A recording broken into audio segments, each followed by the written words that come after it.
Hello. My name is Mr. Derek Atkins. I'm coming to you with my evidence of learning number three, which consists of a learning manifesto.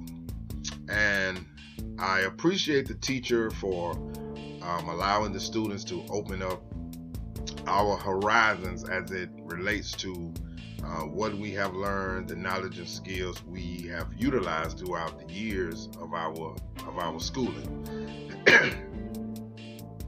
The teacher asked us what we are truly passionate about, and I am very passionate about a lot of things that I have learned and been able to learn throughout life. And she also asked us identify what you think the emerging issues is related to the digital learning and leading at the state. And I think it's the issues that we face today. When I was growing up in school, um, the digital wasn't as it wasn't even pretty much like thought about. But as it progressed through our life, it allowed us to learn pretty much things on a rapid pace. When I was growing up, sitting in the classroom, it was much more the teacher teaching, textbook, taking notes, complete your assignments through our class, and then within a certain period of time, we had to learn that information.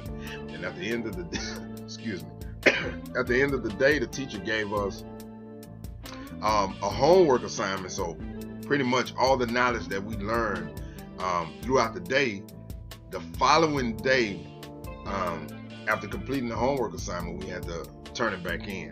And as it relates to, the digital leading and learning in the state, the regional, the national, pretty much the overall. I tell my kids at church that, the majority of the kids in the United States of America get an excitement of any time we are allowed to be out of school. Anytime that we have a free day, a snow day, a field day, or any kind of day that allows us free time away from the classroom. But I noticed that students pretty much overseas and the states outside of the U.S. Are in the classroom a lot more than the kids in the U.S. And going back to what I'm truly passionate about, I'm truly passionate about helping students reach their full potential. So growing up without a father, being raised in a drug-infested neighborhood by a single parent, school was all I know. It became a part of me. Even though I was involved in extracurricular activities, I know that I had to get my education first. and just only having the teacher, the textbooks, the mentors, and things of that nature, the digital side of it wasn't pretty much there. So all the information we was able to receive was through textbooks, magazines, newspaper, and what we saw and what we learned on the television. And when it comes to 2016, when I look back now, I struggled a lot throughout school, predicated on the knowledge that I was able to retain throughout the day, throughout the grade level. And I shared in my evidence of learning, I don't know if I shared it or not, where I had a situation that happened to me to where I kind of pretty much struggled in school and kind of lost train of thought.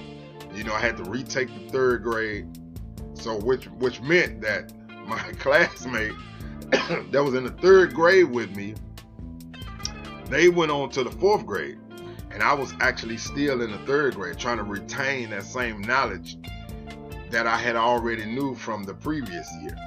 But based upon the education standards, I had to repeat the grade. Got to the fourth grade. So now I'm a year behind trying to relearn the information. So got to the 4th grade, and by me being behind, I ended up failing the 4th grade. And I was at the point to where I started to think about if I couldn't retain the information, or, you know, pretty much what was happening with my brain. You know, because I knew all students was allowed the textbook and what we saw on TV and the current events, the newspaper, but I still had a heart and passionate to learn. So I was set back 2 years, but then I started taking into consideration that each year something new came about. Each year something in the world was changing. You know, when I used to look out through the news, I used to always love to read the newspaper. And, you know, the question that the teacher asks us, you know, as it relates to what's leading in the state, or what's leading in the regional or the national, or, you know, or the global context, you know, even though by the education standard, it may not have looked like I knew the knowledge and the information, but I had a heart to always want to learn. You know, I always wanted to be involved in extracurricular activities, after school program, because when I look overseas, they always have some kind of competition going on. Math competition, technology competition. It could be a swimming competition, band competition, that allows the students to bring all the information that they learn within that certain period of time throughout the school year, to bring in and showcase their talents and their efforts. And what I believe is, you know, wrong about education today is that, you know, many schools are afforded, you know, a lot of funding that allows them to implement much more things on campus. You know, going back to the school system that, you know, I had to come up in, you know, I always like to ask questions. Even though the funding wasn't there, you know, I still wanted to know, what can we do with the resources that we have to try to implement this into the system. Because you have kids that want to participate in various things. Even though my school is in this neighborhood, you know, I may not can't catch the bus to go on the other side of town to where they have that, you know, to where they have that program, you know. But in my heart, overall, I feel that, you know, throughout the course of me being in school, you know, being born in 1977 and in the year 2016, I feel that the education, you know, system should change how they implement certain things, because sometimes it may feel like this school is afforded more opportunities. Why we don't have these programs over here? You know, I'm currently working at a school in the city of Houston, Texas, where back when I was in school, we had the band program, the football program, pretty much all the athletic departments. We also had job skills for the students. We had co-op that allowed them to work in the classroom a certain amount of time, and then allowed them to have jobs. We had programs if students that, you know, got pregnant throughout the school year, was allowed funding to help them with the kids throughout the day. Now in the year of 2016, at the you know, school that I'm actually working at, you know, they took away, you know, within the 4 to 5 years that I've been there, they have had 3 band directors. They took away the cosmetology program, the barber program, you know, the co-op program. They took away, you know, the wood shop. Pretty much all the job skills that was there to allow the kids and keep them out of trouble. Because what happens is, at the end of the day, I can't expect from my students to retain all the information within the day, especially they're not afforded a locker, you know, certain situations to where they can't wear their backpack, more so on safety purposes, you know, and can't take their textbooks home. The textbooks is pretty much the same that's been there maybe within 10 years. So a lot of times, I'm passionate about seeing, students be better than me, seeing students excel to a higher standard. My grades wasn't good throughout school, but I had a good heart, and I was always able to be there to help my teacher. I always wanted to learn, wanted to assist, wanted to be in various programs. Even though I never was on the National Honor Society or, was involved in, various programs. The only thing that I had that kept me out of trouble and kept me passionate about school, even though I failed the 3rd grade and the 4th grade, was the band program. I was gifted in playing drums, and I received a $40,000 scholarship to go to Texas Southern University, which was also a blessing, And even when I look at it now, from what I've learned, I want to be able to, fix the solution to allow the students to allow them to be passionate about their education also, because sometimes they may not feel that the passion is there. Some may just feel, I'll just have to go to school just to go to school. They may feel like, hey, with technology at a high rate in the year of 2016, why we need worksheets? Why we need textbooks? What information that I'm gonna use 10 years from now, after reading this textbooks, when everything is pretty much technology based. At the click of a phone, we can go to Google and research anything as it relates to education. I also want to thank my teacher for giving us the information about it was a guy on TED Talks, and his name was Seth Godin. I don't know if I'm saying it right. And he had an article about stop stealing dreams, and it blessed me so much to where, within the year of my 30s, I've accomplished much more.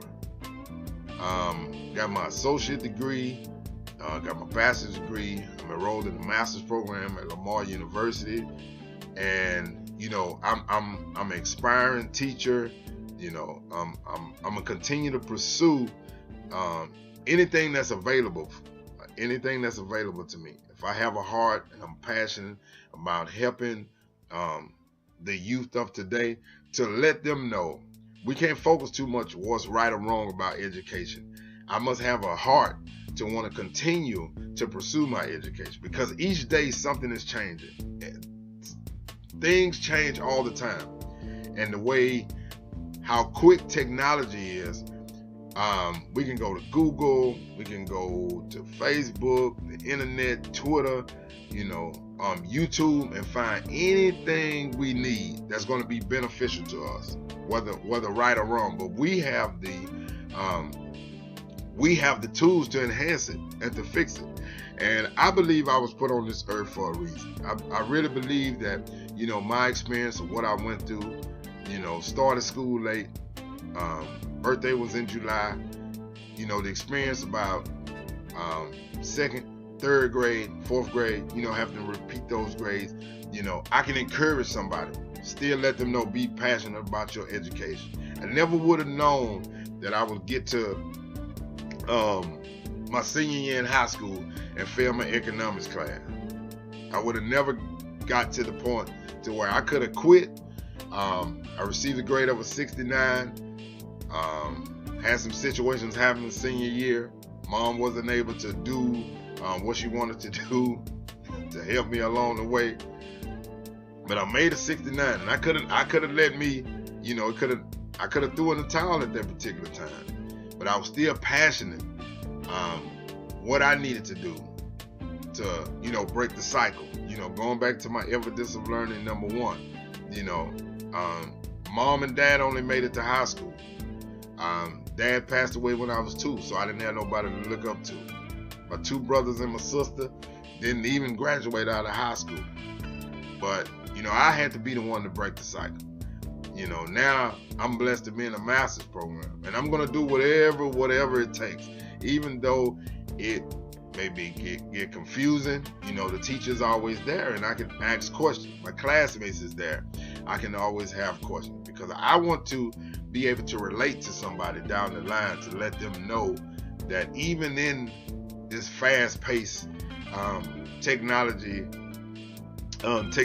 world, you know, there's many answers, there's many resources, there's much information that we can go to. So my inspiration is to continue what I started, to be a blessing to someone when it relates to what I'm passionate about. And I'm blessed to where I can continue to share what I'm passionate about. I'm passionate about education. I'm passionate about using my gift to be a blessing to someone else. That's it. Have a wonderful day.